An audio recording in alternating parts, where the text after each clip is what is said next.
کہ صدقہ خیرات والا اس کو جنت میں گھر مل گیا ہے، حج نماز والا اس کو جنت میں گھر مل گیا ہے، وہ قرآن والا تیرا تو ابھی تیری بلندیوں کا، تیرے مرتبے کی رفعت کا ابھی آغاز ہوتا ہے۔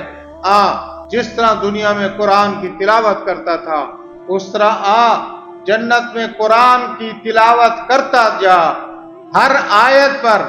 ایک جنت کا سٹیپ جو ہے وہ اوپر ہوتا جا، اور تیرا مقام، تیری منزلت، تیرا گھر جنت میں وہاں ہوگا جہاں تو دنیا میں جس طرح قرآن تلاوت کرتا تھا، جہاں آخر تک پہنچے گا وہاں تیری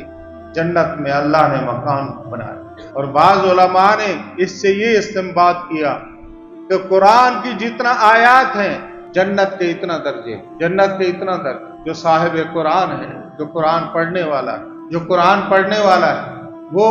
جنت کے جتنا دنیا میں قرآن پڑھتا ہے، جتنی آیات پڑھ سکتا ہے پڑھتا ہے، وہ قیامت کے دن وہ آیات پڑھے گا، ہر آیت کے ساتھ ایک مرتبہ اس کا بلند ہوگا، آخری آیت جہاں اس کی ختم ہوگی وہاں اس کا ٹھکانہ ہوگا۔ تو اس لیے بھائیوں قرآن کی طرف لوٹیں۔